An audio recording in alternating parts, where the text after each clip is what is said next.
दोस्तों नमस्कार। मैं के पनगोत्रा एक बार फिर आपसे मुखातिब और आप पनगोत्रा कंसेप्ट के साथ हैं।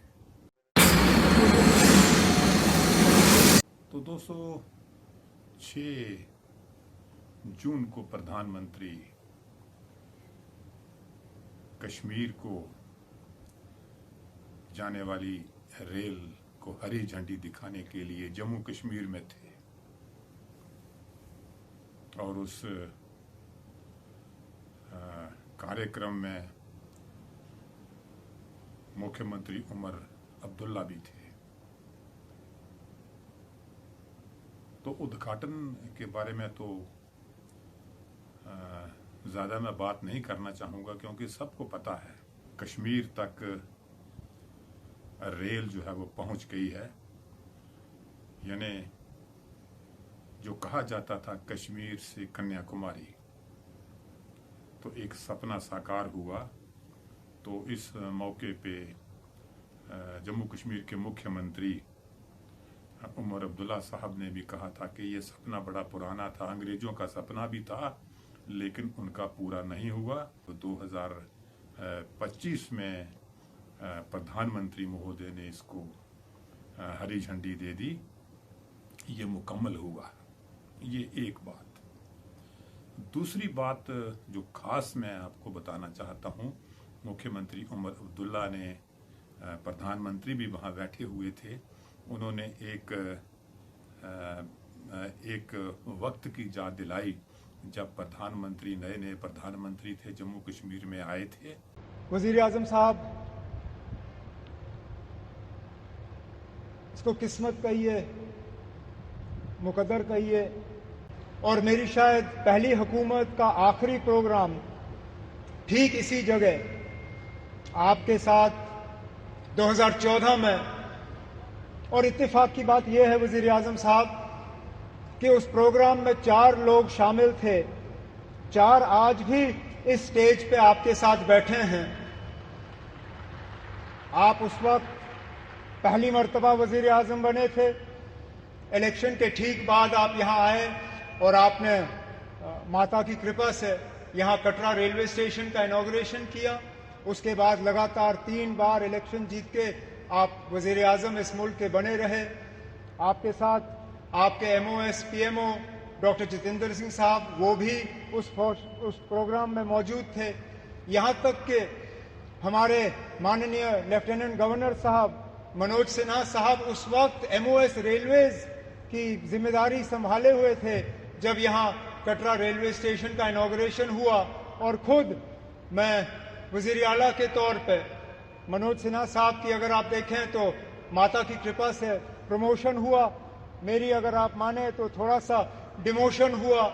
मैं रियासत का वज़ीर आला था, अब UT का वज़ीर आला हूँ, लेकिन मान के चल रहा हूँ कि इसको दुरुस्त होने में अब ज्यादा देर नहीं लगेगा और आप ही के हाथों जो है दोबारा जम्मू कश्मीर को जो है रियासत का दर्जा हासिल होगा। तो उन्होंने एक बड़ी भावनात्मक बात वहां पे कह दी जिसको केंद्र सरकार को, मोदी साहब को समझना चाहिए।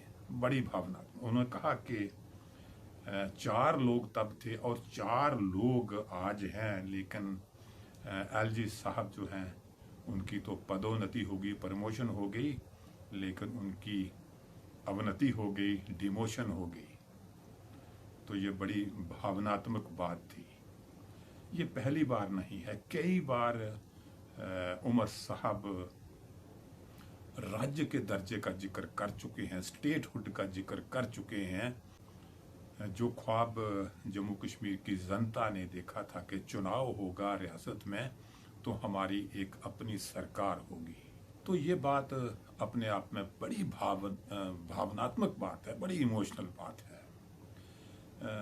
कई बार उमर साहब कह चुके हैं, मैं तो कहता हूं कि गुजारिश कर चुके हैं, प्रधानमंत्री साहब से मिल चुके हैं, अमित शाह साहब से मिल चुके हैं, लेकिन कोई ठोस कारण राज्य के दर्जे को जो पीछे धकेला जा रहा है, राज्य का दर्जा नहीं दिया जा रहा, कोई बड़ा ठोस कारण जो है वो सामने नहीं आया।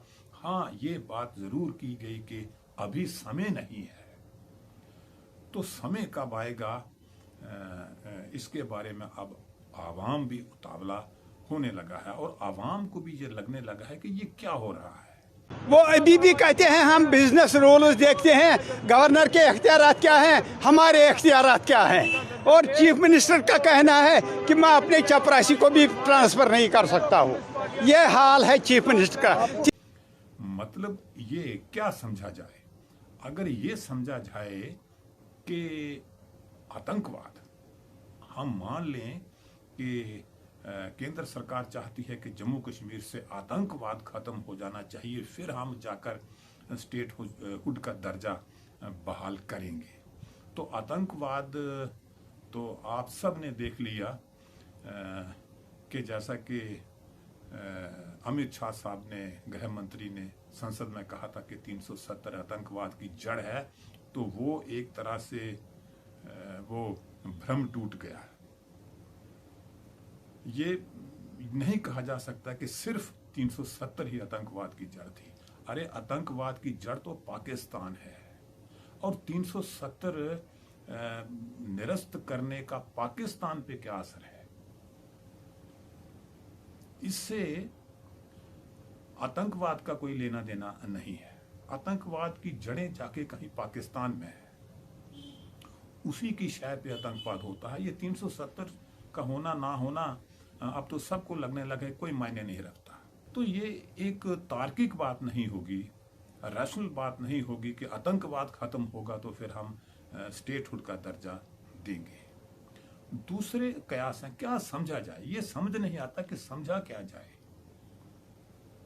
क्या ये समझ लिया जाए कि अगर जम्मू कश्मीर में भाजपा की सरकार बन जाती तो तभी वो सरकार होती।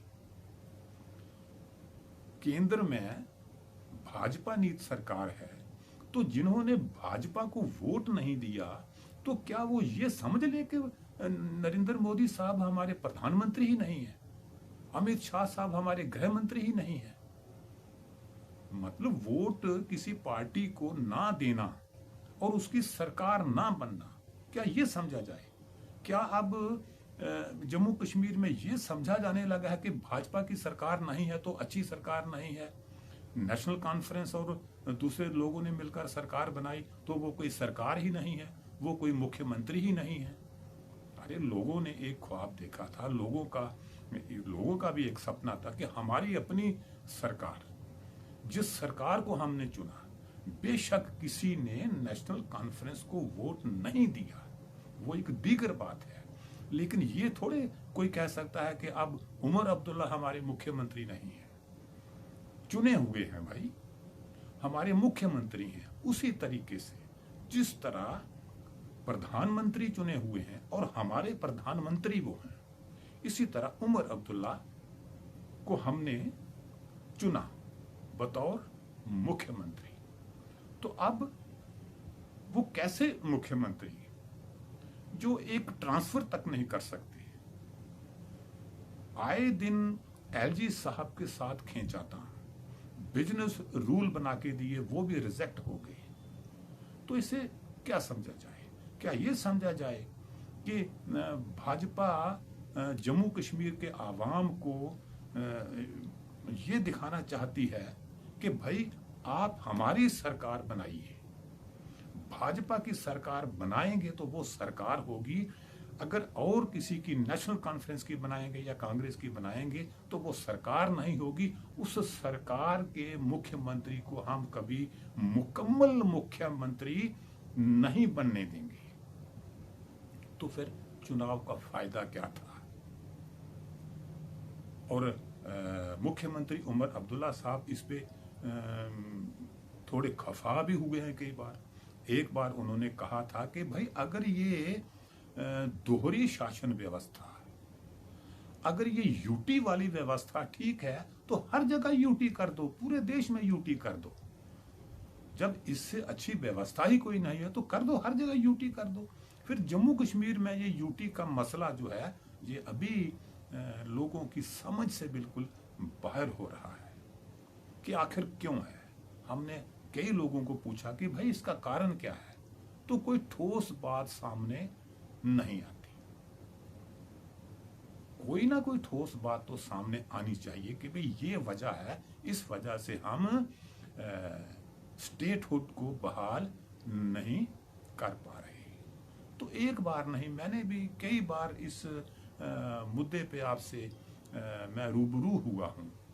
आपसे मैं कई बार स्टेटहुड की बात करता रहा हूँ, लेकिन अब पिछली बार जब कश्मीर में रेल को हरी झंडी दिखाने के लिए और चेनाब ब्रिज के उद्घाटन के लिए प्रधानमंत्री महोदय जम्मू कश्मीर में थे, तो एक बार फिर ये मुद्दा उठा, फिर से ये मुद्दा उठा, फिर से उमर अब्दुल्ला साहब ने मुद्दा उठाया। तो दोस्तों, मैं तो यही विनम्र निवेदन करना चाहता हूं एज ए सिटीजन कि ये कोई अच्छा बात नहीं है। अगर भाजपा कहे कि इससे कोई हमारी छवि जो है वो बड़ी अच्छी सुधर रही है, या हम आने वाले चुनावों में बहुत बहुमत ले लेंगे, तो ये नहीं है। क्योंकि अगर इस वक्त कुछ खामियां हैं राज्य के अंदर, कई बार शासन प्रशासन में कुछ खामियां नजर आती हैं, अगर वो खामियां हैं तो उसका ठीकरा जो है वो सारा उमर अब्दुल्ला पे नहीं फोड़ा जा सकता। जरा आवाम की सुनिए, आवाम भी मांग करता है। तो दोस्तों, आज के लिए इतना ही। अगली बार किसी और मुद्दे के लिए इजाजत दीजिए। के पनगोत्रा को नमस्कार।